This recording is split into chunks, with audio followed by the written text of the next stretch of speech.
बेटा नहीं मिल रहा है तो बाप को ही गोली मार दो, और संजीत कुमार जी को गोली मार दी गई। बस इतना ही पूछने के बाद वो पिस्टल अपने डांट से पिस्टल निकाला और 2 गोली छाती पर चला दिया। वो दारू का भी नशा करते हैं, स्मैक का भी नशा करते हैं।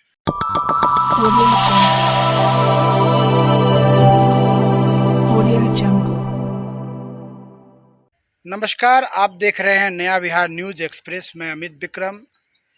आज हम मुजफ्फरपुर के कुढ़नी थाना क्षेत्र के तुर्की ओपी स्थित चकिया पंचायत के पुपड़ी गांव में हैं। एक बहुत ही दुखद घटना हुई है और आज हम उसी घटना के कवरेज में उस गांव में आए हैं और परिजनों से मिले हैं, बात किए हैं। और जो मामला सामने आया है वो बहुत ही दुखद है, क्योंकि एक व्यक्ति ने आवेश में आकर, क्रोध में आकर और ऐसे व्यक्ति को गोली मारा जो कहीं से भी संलिप्त नहीं है किसी भी घटना में। हम बात कर रहे हैं पुपड़ी गांव के संजीत कुमार जी की। उनको कल सुबह अपराधियों ने 22 मई को सुबह 5 बजे के करीब अपराधियों ने गोली मार दिया, उनकी हत्या हो गई। और अपराधी जब घर पे आए तो वो अनिकेत कुमार को खोज रहे थे। अनिकेत कुमार को बहुत बेसब्री से खोजा, घर में भी गए, बहुत खोजा, बहुत पूछताछ की, क्योंकि सुबह का समय था, लोग सो के उठ ही रहे थे। लोग हड़बड़ा गए कि भाई आखिरकार मामला क्या है। और जो अपराधी है अभय प्रताप सिंह, उसने आओ देखा ना ताओ, और जब अनिकेत कुमार घर में नहीं मिले तो कहा कि बेटा नहीं मिल रहा है तो बाप को ही गोली मार दो, और संजीत कुमार जी को गोली मार दी गई। वो मृत हो गए। संजीत कुमार जी जिनकी उम्र 45 वर्ष है और वो मुजफ्फरपुर में एक प्रिंटिंग प्रेस में काम करते थे, और अनिकेत कुमार जी उनका सुपुत्र है। मामला क्या है ये तो हम परिजनों से जानेंगे, बात करेंगे कि किस कारण से ये हत्या हुई है। लेकिन समाज में जिस प्रकार से सरेआम अपराधियों के द्वारा सुबह 5 बजे के करीब घर पर घुसकर गोली मार दी गई, ये कहीं न कहीं बिहार सरकार को कटघरे में खड़ा करती है, पुलिस प्रशासन को कटघरे में खड़ा करती है कि इतनी आसानी से अपराधी हत्या कर कर फरार हो जाते हैं और पुलिस प्रशासन हाथ पे हाथ रखे हुए बैठी हुई है। अभी तक किसी भी अपराधी की गिरफ्तारी नहीं हुई है, बाय नेम एफआईआर हुआ है। और इसके बारे में हम परिजनों से बात करेंगे कि पुलिस क्या कार्रवाई कर रही है और इस घटना के पीछे कौन लोग हैं, किन लोगों ने ये इस हत्याकांड को अंजाम दिया और रंजिश क्या थी। क्योंकि अखबारों में जो बयान आया है उसमें एक पुरानी रंजिश की बात आई है कि आपसी रंजिश थी। इस पर भी हम चर्चा करेंगे।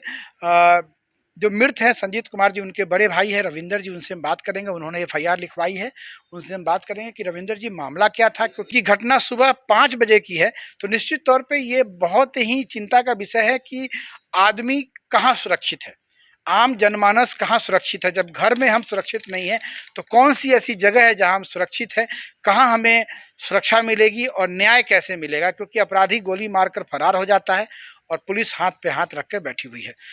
हमारे सामने है रंजीत कुमार सिंह जी, जो मृत के बड़े भाई हैं। एफआईआर उन्होंने कराया है। हम इनसे जानेंगे कि मामला क्या था, इतनी सुबह हत्या हुई, क्या मामला था, जो मारने वाले लोग हैं वो कौन लोग हैं। रंजीत जी सबसे पहले बताइए कि पूरे घटनाक्रम के बारे में बताइए, क्या हुआ 22 मई की सुबह में। 22/5/22 को सुबह सुबह अभय प्रताप सिंह, जो हमारे बगल में ही घर है, समझे, वही यहाँ पर हमारे दरवाजे पे आया। अनिकेत अनिकेत करके उसको आवाज़ देने लगा। अनिकेत नहीं मिलने के पर वो हमारे घर में घुस गया। आवाज़ देते हुए घर में घुसा, घर में भी नहीं मिला। उसके फादर भी घर में से हमारे दूसरे दरवाजे पर गए हुए थे। 2 छोटे भाई का मकान हमारे दरवाजे से थोड़ी दूरी हटकर है, वहाँ पर गए। वो बाथरूम में वहाँ पर पाया गया। बाथरूम से जैसे ही वहाँ पर भी जाके वो सोढ़ी उसी का नाम लेकर आवाज़ दे रहा था। उसके बाद फादर बाहर निकले, वो अंकित के बारे में पूछने के बाद वो बताया कहीं गया हुआ है। बस इतना ही पूछने के बाद वो पिस्टल अपने डांट से पिस्टल निकाला और 2 गोली छाती पर चला दिया। ये अनिकेत कौन है? अनिकेत मृतक संजीत सिंह का लड़का है। मृतक संजीत सिंह का लड़का है अनिकेत कुमार। हाँ, मृतक संजीत सिंह का लड़का है अनिकेत कुमार। आपके द्वारा जो एफआईआर दर्ज कराया गया है उसमें कई और नाम भी इसमें दिए गए हैं, ये नाम कौन कौन लोग हैं और ये क्या लगते हैं आपके?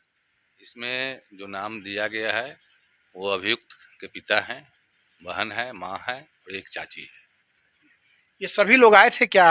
बिल्कुल पीछे पीछे ये लोग भी आए थे, यही लोग प्रोत्साहन दे रहे थे। ये लोग प्रोत्साहन यही दे रहे थे कि अगर उसका लड़का नहीं मिला है तो इसी को गोली मार दो। मतलब अगर अनिकेत कुमार नहीं मिलता है तो उसके पिता को ही गोली मार दो। गोली मार दो, पिता को ही गोली मार दो। तो ये रंजीत जी, हम जानना चाहते हैं रंजिश क्या है? जैसे इतनी सुबह घटना हुई, कोई बड़ी बात हुई होगी तभी इतना बड़ा मतलब स्टेप लिया गया होगा। कोई ऐसा रंजिश नहीं था। ग्रामीण, हम लोग ग्रामीण है, न कोई जमीनी विवाद था, न कोई लड़ाई झगड़ा था। हम लोगों से आपसी भाई थे हम लोग। हमारे बगल में ही सामने सामने ही घर है उनका। हाँ, ये चीज़ हम ज़रूर कहेंगे कि अभय प्रताप सिंह और अनिकेत कुमार, ये दोनों में क्या आपसी रंजिश था, ये हम लोग परिवार में रहते हुए भी हम लोग को ये जानकारी नहीं एक है। बात आपने एफआईआर में लिखी है कि अभय प्रताप सिंह नशा करते थे, स्मैक का मतलब वो नशा करते थे। नशा तो का सेवन हमारे ग्रामीण में भी किसी से भी पूछा जा सकता है। वो दारू का भी नशा करते हैं, स्मैक का भी नशा करते हैं। वो नशा का सेवन करते हैं, ये पुलिस वाले को भी पता है। बड़ी बात है, रंजीत जी बता रहे हैं कि जो आरोपी है अभय प्रताप सिंह वो नशेरी है, वो नशा का सेवक करते हैं, दारू भी पीते थे, स्मैक भी पीते थे। और मतलब जिस दिन कल जो ये घटना हुई, तो क्या वो नशे की हालत में थे क्या? आँख तो लाल दिख रहा था, चेहरा तो बिल्कुल लाल सा दिख रहा था। जिस अवस्था में वो हम देखें, हमारे भाई के मारने के बाद हमारा छोटा भतीजा करण कुमार से निकला घर से उसको पकड़ने के लिए, तो हमारे भाई के मारने के बाद उस करण कुमार के ऊपर भी पिस्टल तान दिया। वो डर से बैक हो गया। फिर वहाँ से जब भागा तो हम अपने घर से इस घर से जब बाहर निकल के एक डंडा लेके बाहर खड़े हुए तो हमारे ऊपर भी पिस्टल तान दिया वो। हम भी, हमारा हाथ पैर क्या कांपने लगा। पूर्व का कोई आपराधिक रिकॉर्ड है क्या उसका? नहीं, पूर्व अपराधी रिकॉर्ड कोई नहीं, अभय प्रताप सिंह का कोई अपराधी रिकॉर्ड नहीं। तो हथियार उसको कहाँ से आया? ये चीज इतना बड़ा वारदात करने के लिए उसके पास हिम्मत और हथियार कहाँ से आया होगा? कुछ तो उसको परिसर, कोई उसको कहीं ना कहीं ये पीछे से बैकअप मिला होगा। ऐसे वो, उसके फादर लंगट सिंह महाविद्यालय में चपरासी रैंक पर हैं, जो वो भी नशा का सेवन करते हैं। वो भी 24 घंटे नशा का सेवन करते हैं। क्या नाम है फादर का? अवधेश सिंह अवधेश सिंह जी, उर्फ फुद्दू सिंह जी। तो वो अभी वर्तमान में मतलब नशा का सेवा करते हैं। बिल्कुल करते हैं। बड़ी बात है कि अवधेश सिंह जो जो एलएस कॉलेज में चपरासी का काम करते हैं वो भी नशा का सेवन करते हैं, और बेटा भी नशा का सेवन करता था और उसने मतलब करता है, और उसने नशे की हालत में अनिकेत कुमार को खोजते हुए वो घर पे आए। अनिकेत कुमार नहीं मिले तो आवेश में कहा कि बेटा नहीं मिल रहा है तो बाप को ही गोली मार दो। पीछे से उनकी बहन, उनकी माँ और उनकी चाची, ये लोग भी पीछे से आवाज लगा रहे थे जब, हाँ मार दो मार दो मार दो। मतलब फादर था, मतलब बेटा नहीं मिला तो बाप को मार दो। हाँ बाप को मार दो, आप मारने आए हो तो मार के जाओ, आए तो बाप को ही मार दो। अवधेश सिंह पहले आवाज लगा रहे थे। अवधेश सिंह हाँ, उनके पिताजी भी आवाज लगा, गाली गलौज भी दे रहे थे और आवाज लगा रहे थे। बड़ी बात है कि जो सरकारी कर्मचारी है, जो एक कॉलेज में चपरासी का काम करते हैं अवधेश सिंह जी, वो आवाज़ लगाते हुए आए कि बेटा नहीं मिल रहा है तो बाप को ही मार दो, और उन्हीं के उकसावे पे अभय प्रताप सिंह ने जो है सो गोली चलाया और संजीत कुमार की हत्या कर दी। वर्तमान में वो लोग क्या पकड़े गए हैं? हाँ, अवधेश सिंह को पकड़ा गया है। अवधेश सिंह को हाँ, पकड़ा गया। कल पकड़ा गया है, अवधेश सिंह पकड़े गए हैं। वो भी नशे की हालत में ही पकड़े गए हैं, वो पुलिस वाले को ही पता होगा। बड़ी बात है, रंजीत जी का कहना है कि अवधेश जी जो पकड़े गए हैं वो भी नशे की हालत में पकड़े गए थे। बिहार में कहीं ना कहीं एक बड़ा प्रश्न होता जा रहा है, ज़्यादातर जो अपराध हो रहे हैं वो नशे की हालत में अपराधी जो है वो अपराध को अंजाम दे रहे हैं, और पुलिस जो है हाथ पे हाथ बैठी रह गए।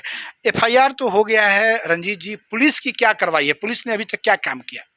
पुलिस की कार्रवाई अभी तो कल के सुबह सुबह का एक घटना है। आज अभी अभी अभी हम लोग इस कारण से दूध का जो काम हम लोग का होता है, जो पूर्वज से होते हुए आ रही है, उस चीज़ को अभी कर रहे हैं और आपके सामने है, जो आपके सामने देखने को मिल रहा है। थाना प्रभारी आए थे क्या यहाँ पर? कल आए थे, दूसरी बार छापा मारने के लिए भी यहाँ आए थे कल शाम को। हाँ, पुलिस एक्टिव, मतलब आपकी नज़र में पुलिस एक्टिव है अभी? हाँ, पुलिस एक्टिव है। बड़ी बात है, रंजीत जी का कहना है कि पुलिस एक्टिव है, अपना काम कर रही है, छापामारी भी हुई है, अवधेश सिंह को गिरफ्तार किया गया है। अभय प्रताप सिंह फरार है। एक बात और भी अखबारों के माध्यम से मैं जानकारी हुई कि उनकी पत्नी भी गायब है, उसके बारे में क्या कहना है? ऐसा कुछ हमको जानकारी कोई जानकारी नहीं। नहीं है। पंचायती की बात सामने आई है कि आपसी रंजिश था और पंचायती भी हुई थी। ये भी गलत है, ये भी गलत है। बिल्कुल गलत बात है। जो भी बताया गया है कहीं से वो गलत गलत बताया गया है। नहीं तो थाना प्रभारी जो रवि प्रकाश जी है, उनका बयान अखबार में प्रकाशित हुआ है कि जो आरोपी है अभय प्रताप सिंह, उनकी पत्नी भी गायब है, तो और अनिकेत का उससे कोई संबंध था, ऐसा कुछ बात आप, क्योंकि आप चाचा हैं, आप बड़े पापा हैं, तो आपको ज़्यादा जानकारी होगी। इस विषय में हमें कोई जानकारी ही नहीं है। जो ऐसा था, ना कोई पंचायती हुआ है, ना कोई मतलब कि इस रंजिश का मतलब कोई ये था। वो लड़के आपस, अभय प्रताप सिंह और अनिकेत, इस दोनों में आपसी कोई मतभेद रहा होगा। ये चीज़ हमें, ये भी पारिवारिक सदस्य को जानकारी नहीं है। कोई तो क्या पुलिस केस को गुमराह कर रही है?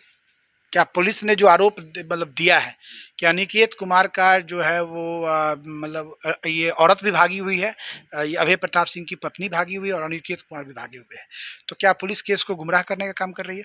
अभी पुलिस को कहाँ से गलत इन्फॉर्मेशन मिला है, इस चीज़ को तो हम, हमारे सामने वो पुलिस, इस बात का तो जिक्र पुलिस किए नहीं है। हमारे सामने ऐसा कोई जिक्र पुलिस वाले से नहीं है। मतलब और पुलिस जो है वो गुमराह कर रही है। अब गुमराह की बात हम क्या बताएं? कि जो जो अखबार में जो न्यूज है हम उसके आधार पे आपसे पूछ रहे हैं। हाँ, पुलिस तो से हमारी कोई बातचीत नहीं हुई है, थाना प्रभारी से, ओपी प्रभारी से कोई बातचीत नहीं हुई है, लेकिन जो अखबारों में जो थाना प्रभारी की जो बात आई है उसके आधार पे हम आपसे प्रश्न पूछ रहे हैं कि जो बात आई है उस बात में कितनी सच्चाई है? हर पेपर का अलग अलग न्यूज़ दिया गया है। हर पेपर में जो न्यूज़ दिया गया है सब अपने अपने स्तर से लिखे हैं।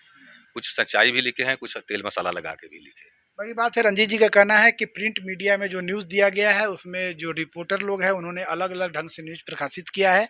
कुछ सच्चाई है तो कुछ तेल मसाला भी लगाया गया, मतलब न्यूज़ को रोचक बनाया गया है। लेकिन ये सारी बातों के अलावा जो बात ये है कि हत्या हुई है, अपराधी फरार हैं, पुलिस को अविलंब अपराधी को गिरफ्तार करके स्पीडी ट्रायल करके सजा दिलाने का काम करना चाहिए, ताकि जो अपराधियों का जो मनोबल बढ़ा हुआ है बिहार में, सरेआम हत्या कर देना, किसी को गोली मार देना, रेप कर देना, बलात्कार कर देना, ऐसी घटनाएं बिहार में रोज हो रही हैं और कहीं न्याय नहीं मिल रहा है। लोग मतलब लोगों को लग रहा है कि कहीं जंगल राज की तो वापसी नहीं होगी बिहार में। जिस जंगल राज को खत्म करके नीतीश कुमार जी सत्ता में आए थे, आज पुनः नीतीश कुमार जी के शासन में वही दौर देखने को मिल रहा है।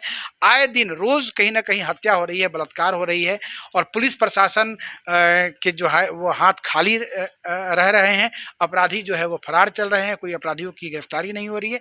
बड़ा प्रश्न है अभय प्रताप सिंह की गिरफ्तारी कब होगी, ये देखना होगा। और तुर्की ओपी के जो थाना प्रभारी है रवि प्रकाश जी, वो कब एक्शन में आते हैं ये भी देखना होगा। नया बिहार न्यूज़ से मैं अमित विक्रम, कुरहनी प्रखंड, तुर्की ओपी।